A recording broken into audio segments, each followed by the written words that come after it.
Hey, this is Frank. You're listening to an Origins episode of the Unbecoming Platypus podcast. Do you ever feel like you have friends who sometimes just don't get each other? This is a podcast that I recorded with two of my friends, Jake and Noah. We find out the hard ways we struggle to communicate better and sometimes succeed, but sometimes not. For years, the three of us have talked about communication and how it's sometimes easier said than done. Even when we're trying to be understanding, our well-meaning intentions often get lost in translation. We decided to share these conversations with the world. Join us as we find out what happens when three friends try to learn how to really talk to each other.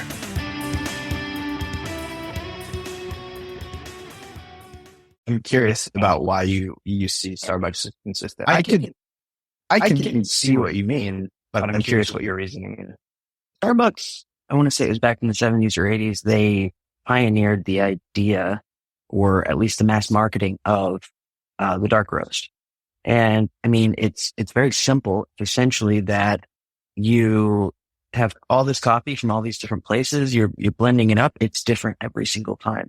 But if you roast it to such a degree that the primary flavor that you're getting is the carbon, it is the charred and caramelized coffee itself, then you can actually be more consistent, put out a more consistent product with that. So that's actually how they sort of succeeded mass market, was to say you can go to Seattle and get a cup of Starbucks coffee. You can go to Nevada and get a cup of Starbucks coffee. It doesn't matter. Sure. So that's one of the things that, why I think of consistency, but in the exact same way, last week we were talking about this difference between consistency and authenticity. Like, I can't remember exactly what you said, but you said, like, as you move toward consistency, you move away from authenticity, or what was it? No. I simply said that we were talking about Seth Godin, or I was talking about something Seth Godin says, which is that people don't want authenticity. They want consistency. Okay. I think what you're referring to, I did mention in reference to social media, like sort of the spectrum of like going from like a communication tool, or what I see with me, communication tool, or like Slack or Teams or something like that, to traditional social media like Facebook or Instagram or whatever. I think that you lose authenticity as you move down that spectrum, but you gain maybe consistency in at least what you're presenting. Right. Which is what we think of when we think of Instagram, for instance. We think of presenting this perfect life. Like, we only show the great things that are happening, our travels or whatever. And so I think when you move down that spectrum, you sort of lose that authenticity, but you gain that consistency, which is why that came up last in the conversation. Yeah. Well, what's the most consistent? I don't know. I mean, I was just saying down that spectrum. So I'm saying things like communication tools like Slack or Teams or whatever that are conversational, that are in the moment, that are that are productive tools, tend to be more authentic, right? Maybe less consistent. And the ones that are more like here's a picture, pre-thought out or whatever, are maybe more consistent but less authentic. Yeah. But if you think of it in terms of what Seth Godin said, which is that people don't really want authenticity, they want consistency. I think that's why things like Instagram and Facebook and TikTok are so popular, because he's right. I think people want to know what they're getting into, which is why we decide to follow particular profiles, because we go, I'm going to get this from this person, I'm going to follow that. They're following consistency, not necessarily authenticity. I'm not saying you can't have both, but yeah. It's interesting to me. I mean, I have not researched this. I've not put much time into thinking about this, but it seems to me that we go through culturally, socially, we go through cycles of what we want. It's as though we want something that allows us to, put a brand into a consumable fashion. And we say, okay, everything is perfect. Then we understand how sort of empty that is. Mhm. And we say, no, I want authenticity again. You can look at it, even probably across every single medium. It happened in radio, and then it happened in television, and then it's happening in Instagram and social media. I think about like MTV in the real world and this entire reality TV thing was like, it was an attempt to get back to some form of authenticity, in that sort of spectrum. But ultimately, like the difference between this consistency and authenticity is where it exists in time, is at least the way that I'm looking at it. This is all happening extemporaneously. I'm having this conversation with you right now. If I accidentally poured this coffee down me, sure, we could edit it out in post-production, but no, it's happening right now, as opposed to Instagram being honestly necessarily in the past. It is a capture of a moment. Sure. Sometime in the past, and it's whatever moment I want it to be. It's Right. whatever story I want to tell. For sure. And I think about, like, I don't use any social media regularly other than YouTube, I guess. YouTube is the thing that I use most regularly. And even thinking about my behavior on there, what I'm expecting from the people that I watch regularly, I would say it's consistency. I mean, I watch a lot of, for instance, Spanish content. If someone I follow for Spanish content, so I can practice listening and whatever, understanding Spanish, all of a sudden posted something in English, it no longer gives me the thing that I followed for. So from that aspect, I totally understand it. I'm not saying there's a right or wrong here. I just think that It is interesting. But don't we love those moments when, like, the host of some vlog that you're watching on YouTube has this incredibly off-script moment, or on a late night show or whatever? It's like, oh man, they're no longer playing the character. That was really them. And I love it. Sure. Well, I agree with that. And I also think that if you truly follow anyone, you do start to invest in them in some way. So if I've followed a YouTube channel for 2 or 3 years, theoretically I'm interested in these people now on sort of a personal level. So whatever they produce, I'm likely going to be interested in some way, but it might not be the reason that I followed them. Yeah. So Frank, what do you think? Like, are you thinking, I don't know, the initial question that you proposed came out of your brain was, which social media platform, allows us to replicate a human experience as much as possible? Yeah, lets everybody flourish, I suppose.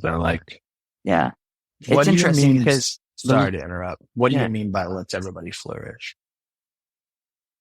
I just think the world is better when everyone does what they think is cool. And so if you it allows some individual expression, and it allows people to sort of authentically connect as well, give feedback.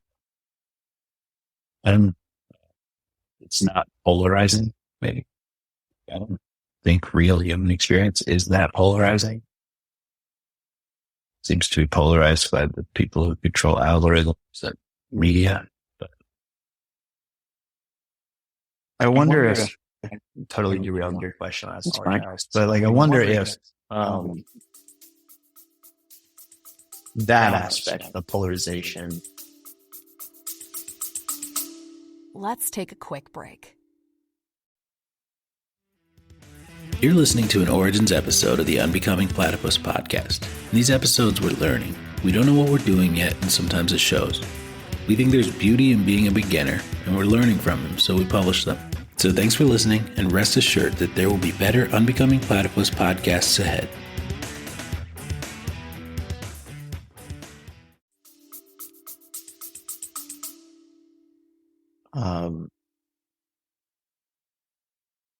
I wonder if that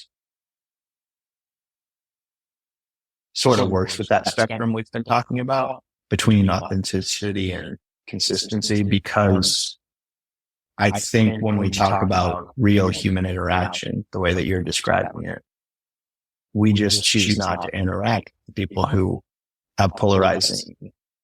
Generally, in general, we choose not to interact with people who have polarized sort of ideas from us, right? So we tend to commune with the people that are like us.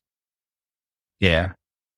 And so maybe maybe you're right. Maybe that is exactly what you're trying to say, that it's more human in that way. Yeah. I don't know. I mean, I think that I get better the more I expose myself to people and ideas that are out.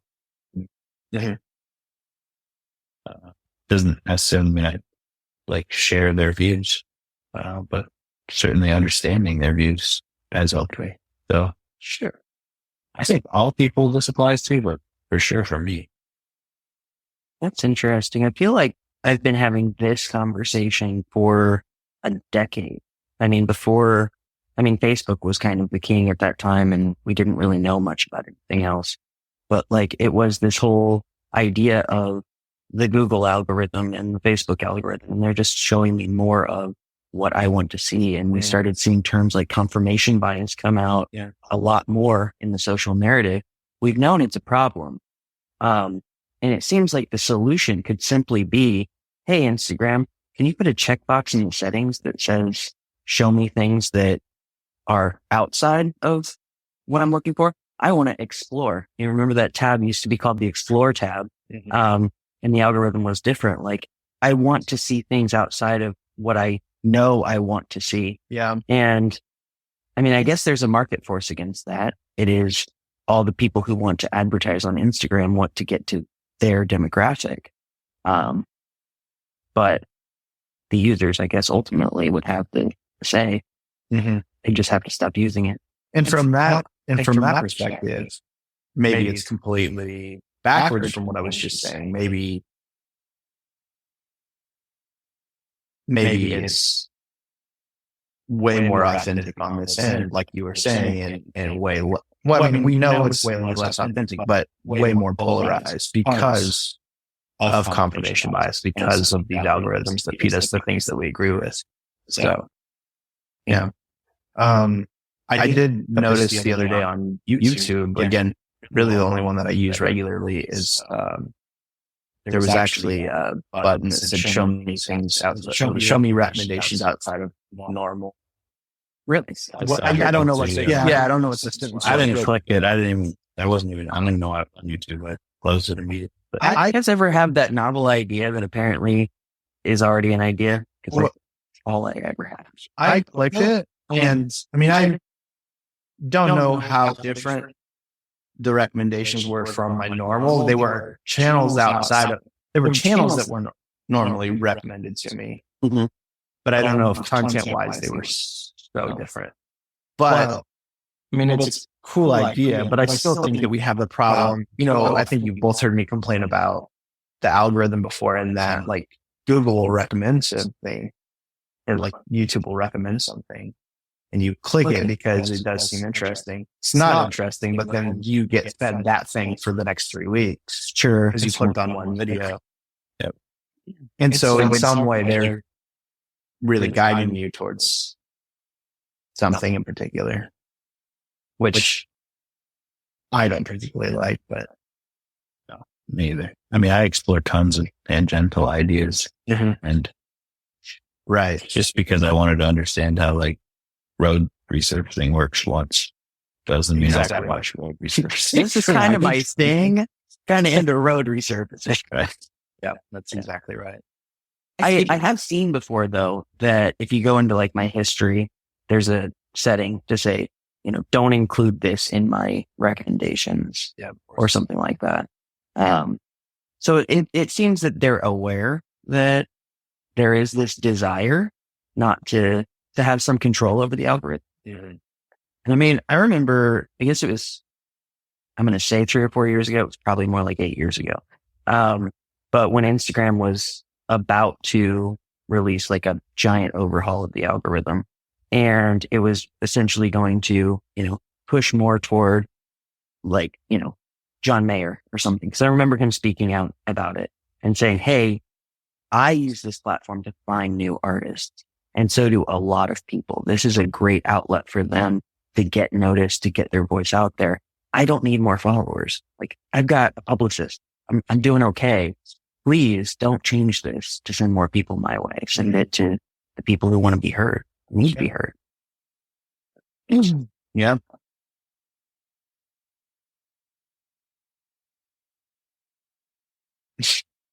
It's interesting. Seems like you have some wheels turning. Does it? I know, yeah.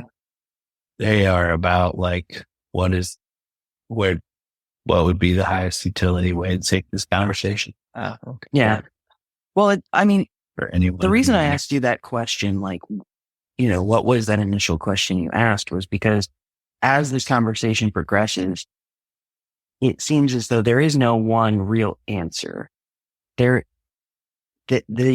Everything that exists, all of these products that exist are here because there is a desire for them in some way or another. There is demand. So this is the collective subconscious that is rising up and becoming sort of physical and interacting with the world. We want authentic ways of communicating when we need that tool.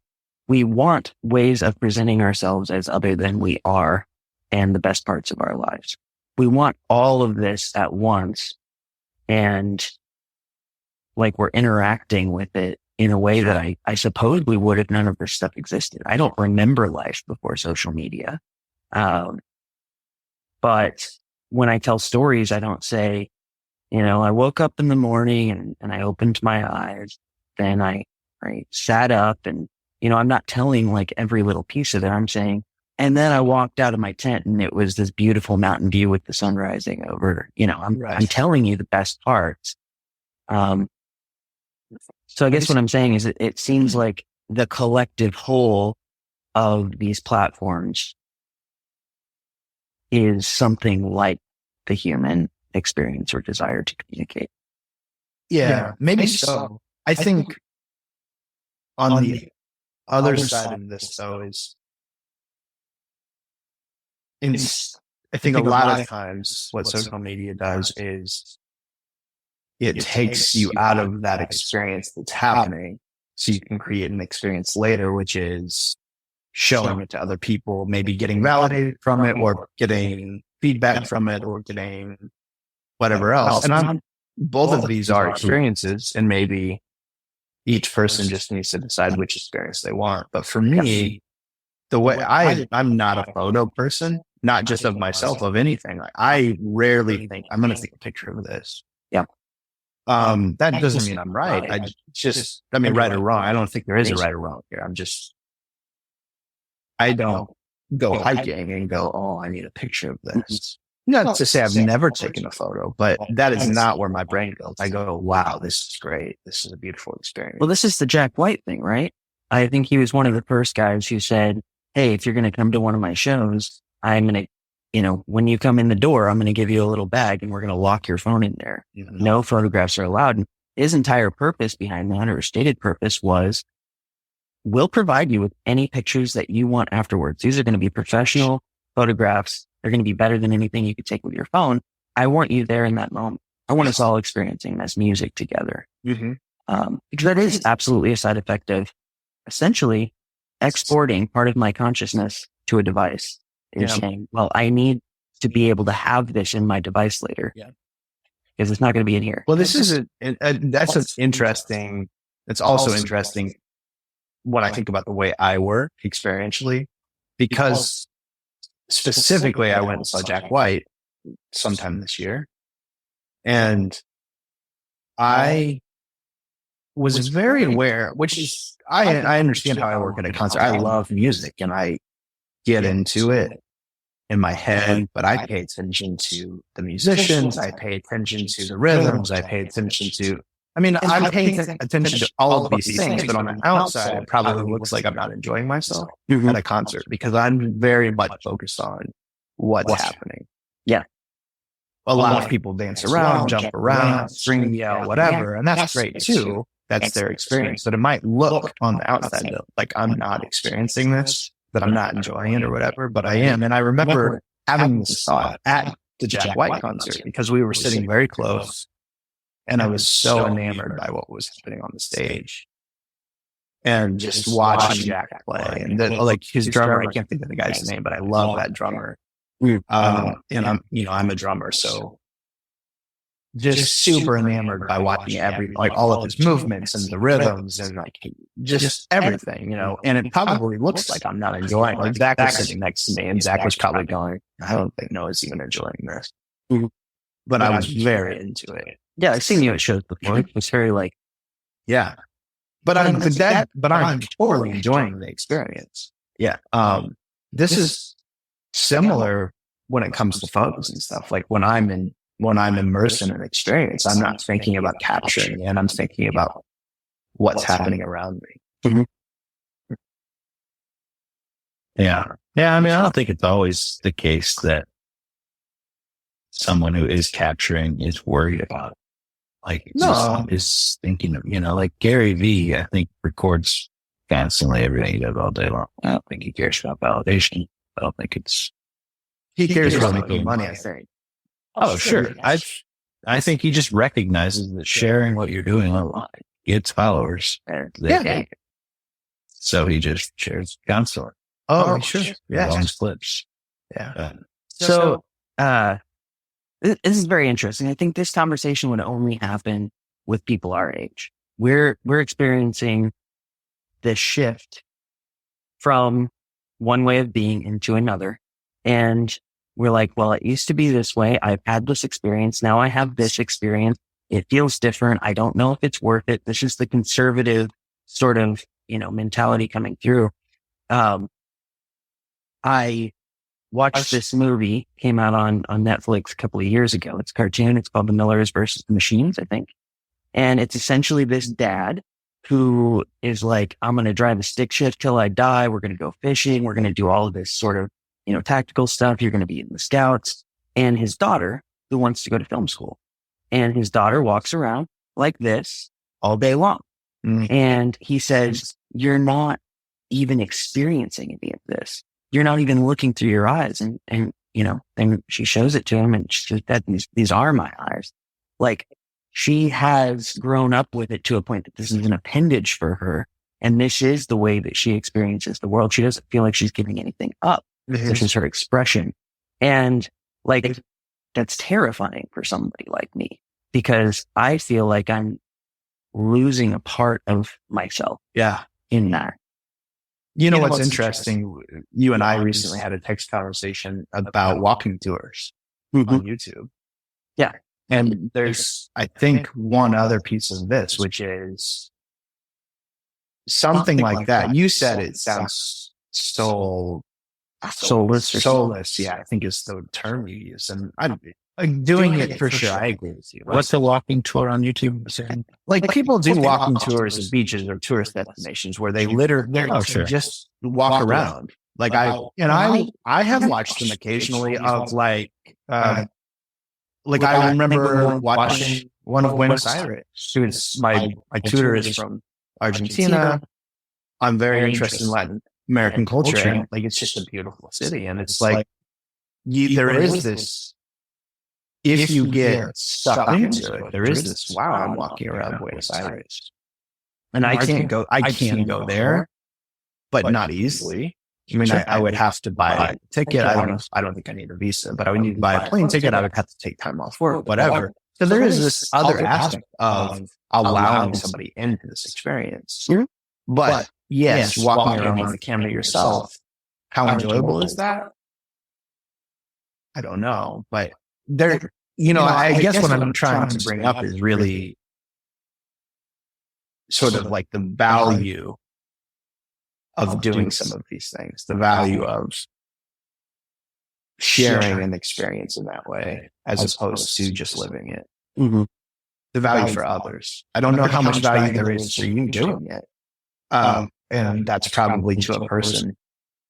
So, I mean, yeah, probably, and it really depends, like whether you're holding the camera yourself. Like, yeah. Well, like on a walking tour, they generally are holding a camera and they're literally just walking. Yeah. So, I know they do.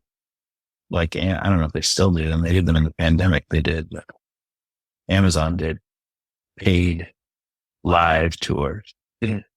It's not, someone else who got the camera and there's a tour guide sort of walking around showing you places. Sure. Yeah. Because vacations were so rare.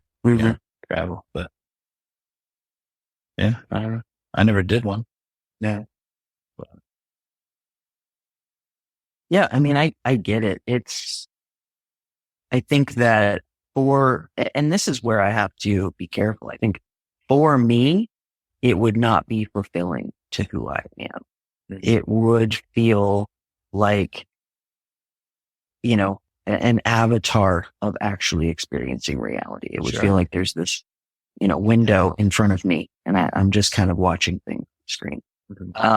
That may not be true for other people. And I have to keep that in mind. I have to keep in mind, hey, when it's my turn to vote for what this reality becomes, I'm not just trying to keep the world the same to make myself comfortable. I'm trying to see it through other people's eyes and say, there's value in this. At the same time, I can talk about how it's difficult to exist in that world for me. That's my experience. Well, and the other piece of it is the young people who have just grown up in this world are also possibly missing out on the things that we know are great. So I think there's value in both directions. Yeah, and I think this is just another sort of example of polarization that happens that like feels less than human to me. Like growing up on this social media versus that, how okay are you on video? Thinking that someone who likes this or doesn't like that or whatever is somehow so different. And I think we're all part of the same living sort of place thing. So, well, and then maybe it just comes down to what is experience. And there's experience being in the wilderness, enjoying nature. And there's experience creating a post on Instagram, and both of those can be super enjoyable and fulfilling to that person. Mm-hmm. Definitely. Yeah. But I think for me, the way that I look about it at almost everything is through this idea of, evolution via natural selection. And when I look at the world, I see that there is a selective pressure on us toward profitability. There's a selective pressure on us toward something that generates a lot of revenue. And it hurts me when I use that word soulless. It hurts me to say we as a human species are moving towards something simply because it makes a dollar. Ultimately, that comes from a place, from this biological organism. I want security. I want consistency. I want shelter. I want these things. I want to be able to provide for myself, right? We need that. But that same force is now saying, okay, well, the majority of people want to see this. So now you're going to give up a part of yourself to give them what ultimately pays. What's an example of this? So the walking tour, for instance. Okay. This isn't necessarily what I meant, but it's like this idea of I like going places and experiencing them. I want to try to make this my life. Now I could write about it. I could do any sort of thing. And these things don't really make me feel like I'm giving up my experience of actually being there, which is what started my passion to begin with. Sure. But what's actually selling is holding this camera in front of my face and walking around. Now, I'm not saying that the people who are doing this are experiencing what I would be, but now by walking around like this, I'm giving up the thing I love to begin with, which was experiencing that moment. But it sells. Can I present just a counter here? Absolutely. Because I hear you completely. Yeah. However, if that is your way of making money that allows you to live this life, there's nothing that says that you can't go enjoy that for the first time. And then later in the day, take 1 hour, walk around and make money off of it. Yeah. It's not necessarily removing that experience from your life. That's true. And it is providing means for you to live it. That's a really great point. I like that. Yeah. I hate that the pressure you're talking about is money or sort of financial, because I feel like it should be what Noah's saying. Mm-hmm. Like if I could control the world pressure, it would be to do what you think is cool. Mm-hmm. Because you can just sniff a little bit of it, put it online, and like this is the creator's world. You can make money off that, but we will find a way to monetize anything. Yeah. But yeah, there's no, like I am moving, I don't know what's going to happen in my life, but I am moving more and more towards maybe that sort of life, because I'd like to travel. I'd love to travel with Amy, but I have to make money. And so how can I do these two things together? And it might be something like that. I mean, I have no idea. I don't have plans for this necessarily, but I don't see it as, I don't see it as taking away from that experience. I see it as providing that experience. Yeah.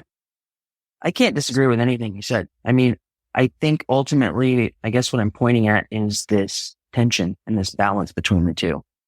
Glenn Hansard, he's a lead singer of one of my favorite bands, The Frames. He's got this song, it's called Mighty Sword. And he talks about the role of the artist in a world that is sort of capitalistic and driven by profit. And he says, that moment when art and money meet, that moment when the musician puts out a record and it starts to sell and the label says, okay, we need another one. And he says, okay, now the artist is confronted with this conflict, and it is, do I create for the joy of it, for the purpose of expressing my soul? Or, they say, you know what song on that last record really was a great hit? It was number 5. Can you make more songs like number 5? Mm-hmm. And all of a sudden you're doing this. So I think there is a balance. I think the artist can retain their identity and their self and their soul, but there is that tension. It makes me think, I can't even think of the name of the song, the Ben Folds song, where he writes about, he writes a song because the record company is saying, like, you owe us one down in 3.6. Yeah. You owe us 5 songs or something like that. And so he wrote a song about that. And like literally the lyrics say like things about, like here's a shitty song. And there's 1 down, 3.6 to go or something like that. Yeah. It's about that entire sort of like, thing. Yeah. Yeah. I think that doing what you think is cool is actually the guide to this. I think you're probably right. I've done it wrong enough times, like personally, like as a paramedic, I loved it. When it was a 24-hour shift, 10 days a month, I loved it. It was so cool. It got me like out of my mind into the real world, required you to act. And then when it became 12-hour shifts and frequent and overtime all the time, it wasn't cool. I didn't like it anymore. And I've stayed with it longer than I should have. And building a piece of healthcare software was a lot of fun for me. And then it stopped becoming that when the company changed, and I stayed with it too long. And I really think this like guide of, is this fun? Am I enjoying this at all? Is this cool? Is it enough? Like that's the heuristic for what you should do with your time. Mm-hmm. For sure. But if it was just that simple though, I think as the real, people have actual bills to pay and people to take care of and things, that it becomes really, it's not as easy as, can I go have fun and make money? Yeah. It's not to say they can't do it. It's just not It's as still the right heuristic. It's just that it may require more actions than switching today to do what you want to do tomorrow. Yeah. Well, I don't know. I think about, I think that this has been known for a long time, right? I think that this battle between consistency and authenticity has been seen through every technological shift, every market shift, whatever. Like, I think about the wine industry. I don't know a lot about wine, but I do know that some of the most expensive wines we talk about as vintages. And the reason for this is because it was 1 year. It was a good year. And you might have 3 bad years after that one, but people are paying hundreds, if not thousands of dollars for a single bottle of wine from that particular year. Why are they paying more? They're paying more for that vineyard to take a risk, to allow all these external circumstances to maybe, take a hold of this and ruin an entire harvest, as opposed to saying, hey, every year just make a blend and you can make consistently and it's going to be the same thing, instead of something that could be exceptional. It's a risk, but it could be exceptional and we're going to pay for you to take that risk. That's that search for authenticity that we're going for. Yeah. And I think we've seen it throughout time. Worthwhile. I wonder if the motivation for paying that is because we want to allow you to take a risk, or because you did and it turned out exceptional. That's one direction coming at it, but after you've proved yourself enough times that the risk is and the reward ratio is there, like, it probably becomes, hey, you did a pretty good job quite a few times. It's worth it. Sure.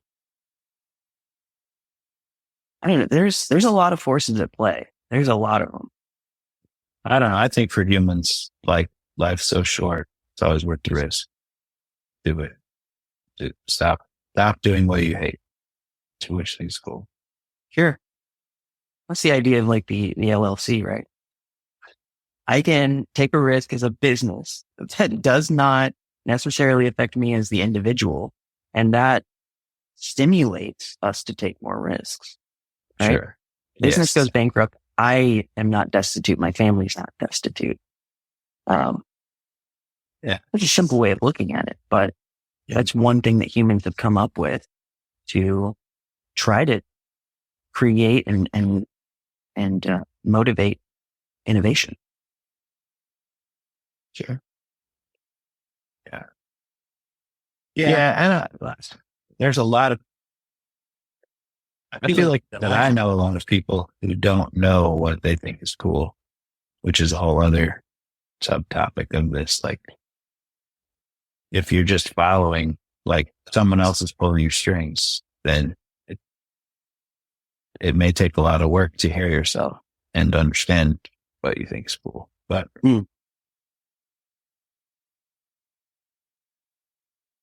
because I've had people who are like, all right, I like you to do what you think is a cool thing. But what about people who want to murder people? That's what they think is cool. And then, way to take it to the far end of the extreme. yeah, there. but do you think people really, that's what someone thinks is cool, just murder? I've never been a murderer. I don't know what it's like to think it's cool, but Sure. If you murder somebody, you might think it's cool. it depends, right? I mean, I think there are 2 types of murderers. At least 2. It's not, we talked about potentially doing an opinion counter, which counts up all opinions. Yeah. And we determine who had the most opinions. But I think it should be types counter.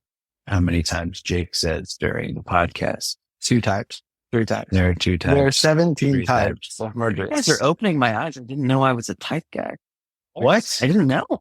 You say types. That's your introductory sentence. Types. Go ahead, though. What types of murder are there? The way I see it, there are at least 2 types of murderer.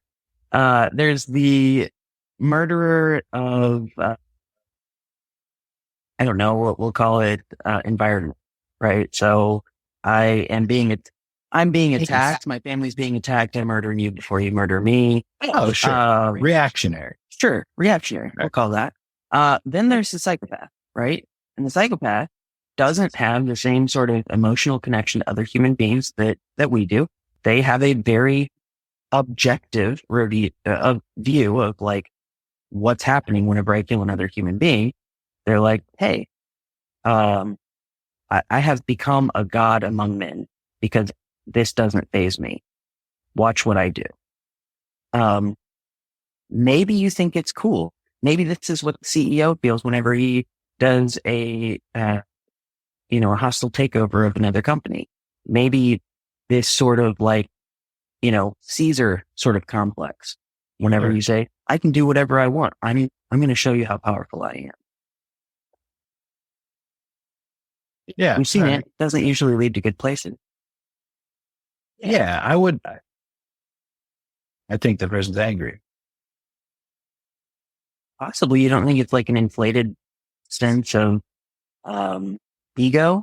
Like there is this thing, I mean, that puts people in leadership positions. It's a drive toward something, acknowledgement, whatever it is. Yeah. They don't think they're good enough. Absolutely. I agree with that. Why? Any series of factors, right? But the fact that I feel like I am good enough is a particular mix of chemicals, a particular mix of experiences that led me to become the person that I identify as. That person had a different mix of chemicals. Is it right or wrong? In the broad scheme of things, no. Is it acceptable or unacceptable? Well, we get to say that it's not. But that person had that particular drive. And we look up to those people in some ways. We put them in positions of power. We allow them to drive us in certain directions. A lot of times we think of them as being prestigious and we want to bring ourselves to their level. Sure. The psychopaths, Well, what about the premeditated but reactionary murderer? What are they? That person hurt. That person wants to do anything to get rid Someone of. cheated on them. Yeah. And then 3 weeks later they murdered them. Where do the types fall on the authenticity to consistency? Yes. Yeah, serial killers are the most consistent murderers. Yeah, I would absolutely agree with that. The CEO, the Caesar, the serial killer, that person is consistent. The most authentic is the guy who's premeditating and like, oh man, I want to kill that person. I wanted to kill him yesterday too. Oh, is that more authentic than just killing someone who's hurting your family right now? It's a continuum. I'd say they're pretty close. All right. So what do you guys think? Starbucks is like a murderer. Yeah, they murdered Good Coffee. Do we have a consensus? Do we have a consensus? They have murdered humanity, for sure. Okay. Do you think that a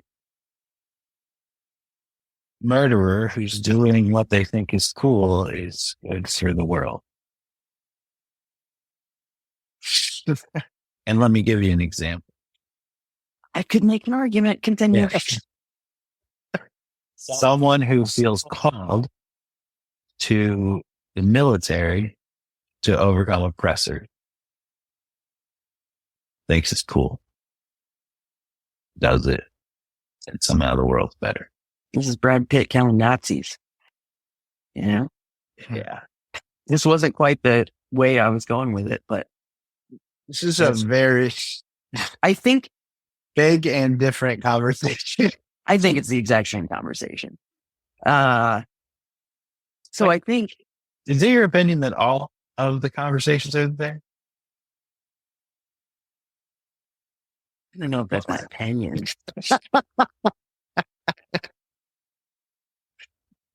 What's your opinion? But you, They're not. but you're acknowledging you do have an opinion about this stuff. I think I just acknowledged a theoretical opinion that I could have. Should I choose to find it? I don't know that I have found it. Do you think that it is in some way this is probably not the right word. I'm really not trying to poke here. Yeah. In some way cowardly to not ever express an opinion. I think it's science. Science will say that this is my opinion for now, and I'm completely open to it changing. That said, you can also say we do not yet have enough data to formulate an opinion. Like I don't have ground to stand on in this particular area, but I'll continue to search for it. Sure. And I don't disagree and I appreciate that, but there are things that you have opinions on. Absolutely. I've collected enough data to feel confident saying something. Yeah. The chairs at Sacred Ground. Terrible. Really, really not good. Yeah. So loud. That's the worst part. They are loud. Yeah. I mean, you probably have a different worst part than I do. They're loud. They're super uncomfortable. I mean, if you just barely move, it's like an explosion. They're the most uncomfortable. Yeah. So my argument for murderers doing what they think is cool, being good for the world, is not that they should. I want to make that clear. I don't think that this is something that we need in our world and there should be more of it. I'm saying if there is a way to look at the silver lining of this, it is that you always need a stressor for evolution to occur. And that when we see a lot of, like gun violence and stuff like this, mass shootings, terrible, not good. What can we take from it? It's opening our eyes to something. We don't yet know what that is. We're having a conversation about it socially. It's leading somewhere. You will never change anything unless there is something large enough to make you hit some sort of rock bottom that says something has to change. So this is a way that quote unquote evil in the world can open our eyes and try to make us move a different direction. Sure. Yeah. All right. I don't disagree with that. I think on the individual level, the murderer doing murder, like he did a murder. It seems to me like they have not discovered their greatest purpose in life. Maybe the Marines are an exception. Like, someone who's really like Jocko, that dude believes it was his calling, and I think it's true probably for him.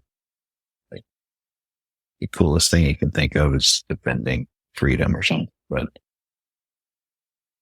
I think for people who just want to kill like people at their school or work or something, they probably didn't listen close enough to what they want. Absolutely.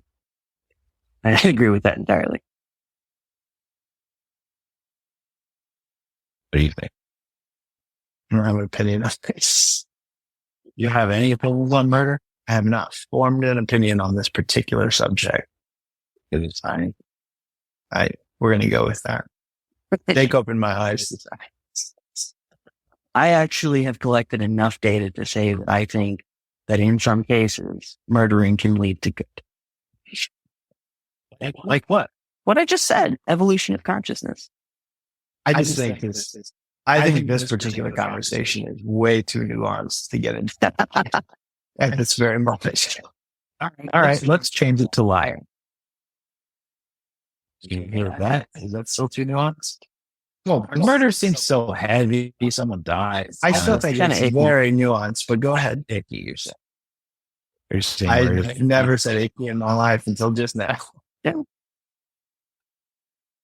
So if someone thinks it's cool to lie, deceive others, what do you say? Or way this is good. Do you think they think it's cool to lie? Like, you think they're having that thought? Like George, you know anything about George Santos? No. Okay. This is good. George Santos is currently a member of the House of Representatives. Okay. And He sounds like a liar. I agree with that. All right. He is actually a compulsive liar. he has been caught lying about very easily verifiable facts. Sure. Or heard of this before. He said that he went to, No. he said he was a volleyball player for a college that he didn't even attend. He said that he got an MBA from New York University, which he also did not attend. This is the man who ran for Congress. Yeah, all of that. I mean, That's an interesting rabbit hole there. sure, but this isn't helpful to the conversation, Frank. Responding in that way every time. I'm trying to make a point, and this isn't helpful to the conversation. I'm talking specifically about, is it cool to lie? Yeah. We can agree that politicians stretch the truth, but I'm talking about somebody who is known for lying about. I very don't easily know this verifiable person, facts. so you're introducing the person. to me. So I don't know that I'm giving an extreme reaction. So he's a bad liar. You're saying he's a worse liar than, like, politicians No. are known for. I'm nonsense. saying that he chooses to lie in the moment to gain whatever the thing he needs, but the lie, like he doesn't take into account any sort of like ease of verification, right? He is truly a compulsive liar by definition. Yeah. But what I'm getting at is, do you think that he thinks in the moment, oh, it's really cool to lie, I'm going to lie? I doubt it based on what you're describing. Right. So when you say, is it, someone who thinks it's cool to lie? I mean, do you think that person really exists? Like somebody sits around and goes, oh, I think it's really cool to lie. I'm going to go out and tell some lies today. This is why I'm saying this conversation is not super productive, and it's very nuanced, because you're making an assumption about the way somebody thinks about lying as a thing that is just fun for them to do, which maybe it exists. I'm not saying, everything It feels is similar to murder to me. I don't think people exist like that either, but people have made this argument. there. And I also said that I think the murder conversation is way too nuanced to have right now. Would you That's say why I there are made it different less types of with liars? lying. Sort of the For sure. liar of reaction, the liar of. Yeah. Well, I mean, I know tons of people who frequently bring to conversation an intent to deceive. And I do know people who think it's cool to get the result they want through deception. But they have told me, you can't just be honest with people. You need to do this so that they will not worry about that part of it. Sure, but I think there's a difference between coming to the conclusion that you have to lie to get what you want and thinking that it's like it being like an actual fulfilling sort of thing, which is kind of the conversation around doing what you think is cool. Yeah. I don't think doing these sort of crimes, just murder, lying, intent to deceive, name your other ones, theft, whatever. No, I don't think there are people who walk around like my calling in life is to do crimes. But some people seem to think that. And so it's where the what you think is the whole part. This is interesting. I mean, sure, it may be nuanced. We can cut it out if we want to. But it's an interesting conversation. Like, for instance, Frank and I, a couple of times we've had a conversation about the coronavirus task force and like all of the information that was presented. They're a task. Are you serious? I didn't know it was called that. So it was basically like the way that information was presented from this combination of the CDC and their, executive branch that was like, this is what's going on, guys. This is what we're going to do, all that stuff. And honestly, I think some of the conversation that I got from you was this stuff that they're saying just simply isn't the truth. It's not the full truth, right? It is intentionally deceptive. And my response to this was, okay, but when we're dealing with something like a global pandemic, you have a couple of things that you have to balance. You have to balance the fact that you want people to behave in a certain way, and that if you tell them something else, they will not behave in that way.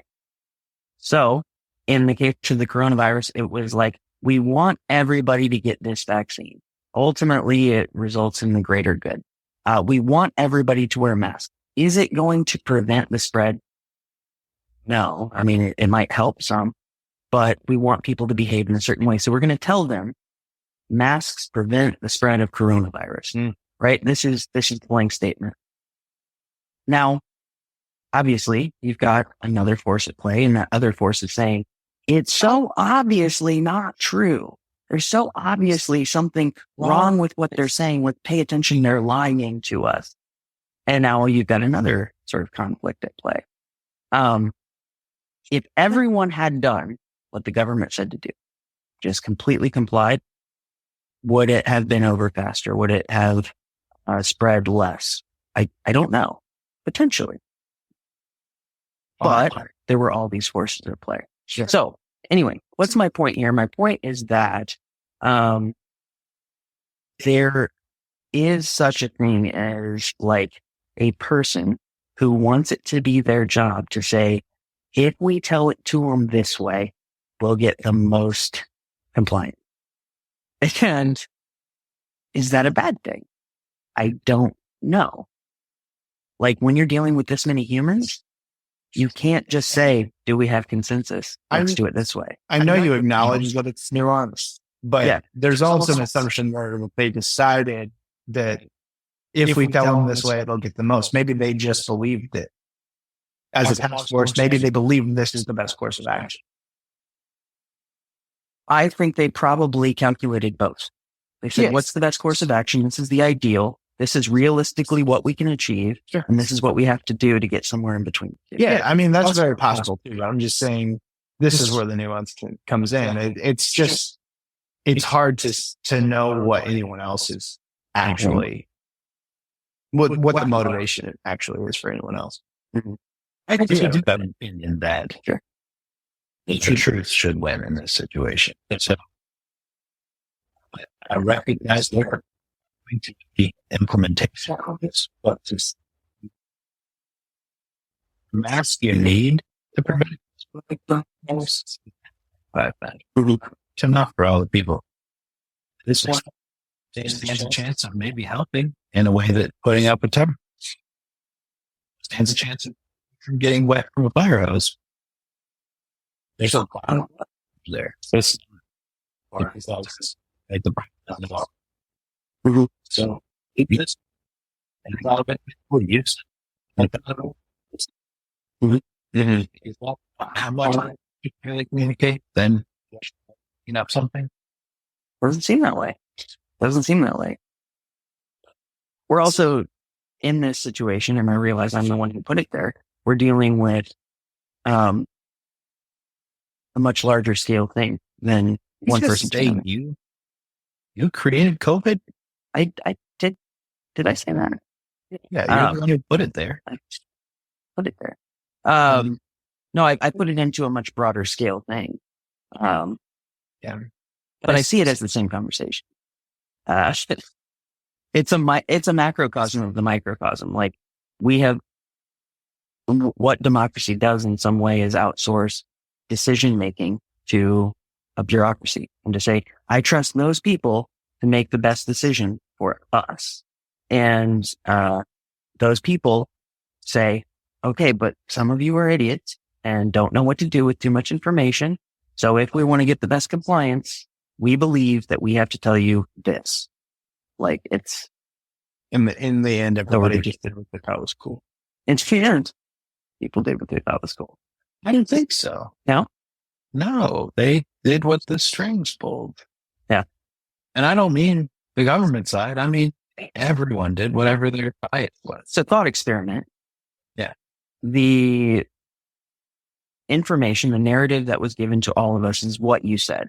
It's a tarp and a fire hose. If I followed that thread a little bit further, the opposing side who says they're lying doesn't get to say they're lying, right? They get to say, well, that's technically true. And then the conversation is more civil between the two opposing sides, which are no longer opposing. They're just saying, hey, we have a common enemy. This is the best course of action. We should maybe try it. Right. It's about as good as a fire hose in a tarp, but let's go ahead and do it anyway. Yeah. Which is good. Absolutely. If you don't want to get wet, a tarp is so much better than not. Yeah.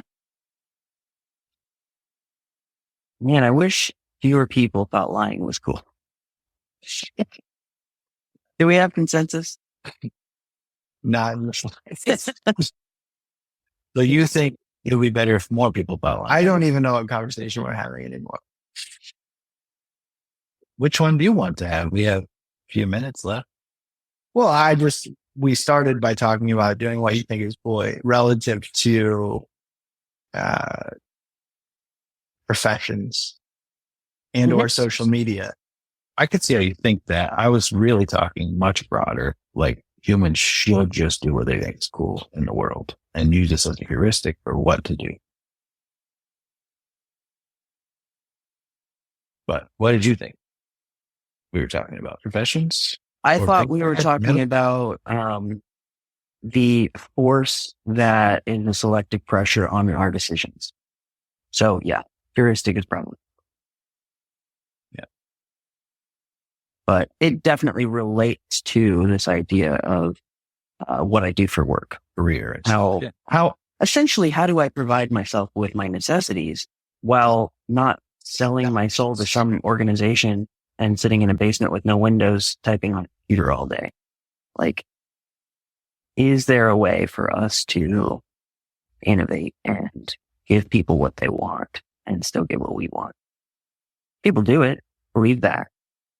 There's a dance to be had. There's a balance to keep in giving people what they will pay for and also doing something that still looks like what I want to do. We're currently creating something. If we put it out there, people will have opinions on it. They will say, hey, I really like it when you guys do this. I didn't like it when you guys did that. And we have a choice. We can make this a back and forth relationship. We can read those comments and say, well, we like doing a little bit more of what they like. And if they like it, they'll want more of it. So let's do more of that. And we choose that intentionally. But it is going away from one thing that we were being, and it's becoming something else. That's going to be a constant back and forth to choose what we want to do. We could also just not read it, be whatever we want to be. If people like it, they like it. They don't, they don't. Screw you. This is me. These are ways of going about it. Yeah, it's bizarre. There was a guy yesterday on Twitter at 50,000 followers, and he posted, "Okay, I'm at 50,000 followers. What do you guys think? What do you want more of or less of? Or is there certain kind of posts I should do?" And I responded was like, "You just hit 50,000 followers. Do what you're doing. Like, do what you love. There's no reason to even consider changing it." Yeah. It's working very well. But they automatically go to like validation external sources. Like you're doing it, man. You just killed it. Sure. Your goal is growth. You just said 50,000 people following you. Only goes bigger from there. Yeah.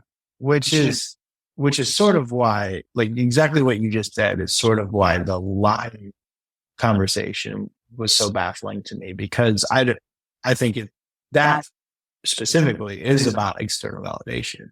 You're lying to get the thing that you think you're lying because you think it's the thing you need to get the thing you want in most circumstances.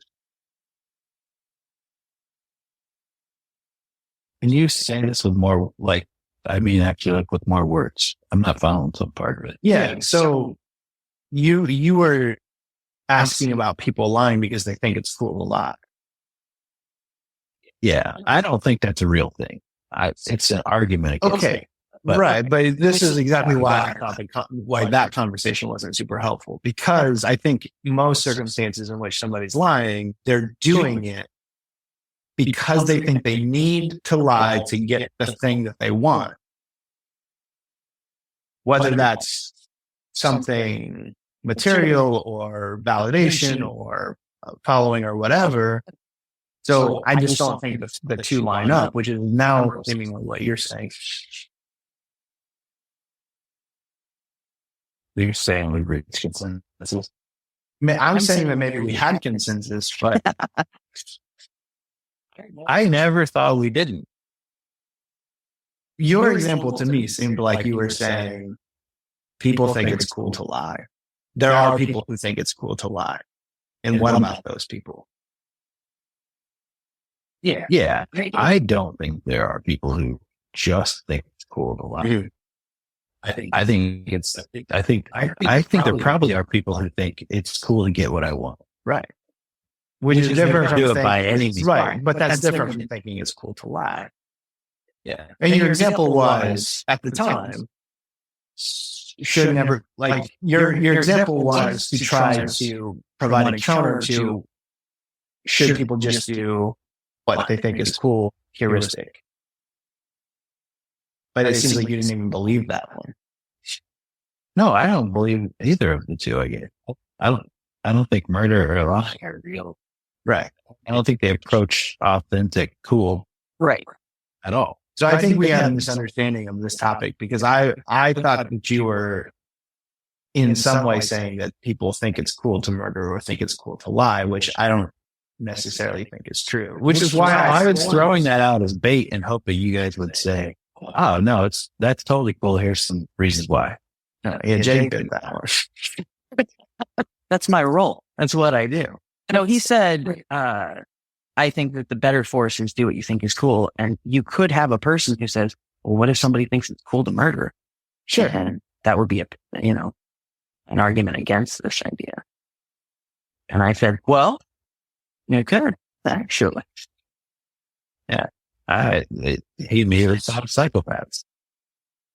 I'm not surprised. Do what I can, guys. I just want everyone to be represented. That's how I feel. So are there any other? I'm going to have a shirt made. Psychopaths are people too. Can we all agree that that's a great shirt? Yeah, for our merch site. Yeah. Psychopaths are people too. Can I have Jake's picture up? Why are psychopaths psychopaths? Next week. Okay.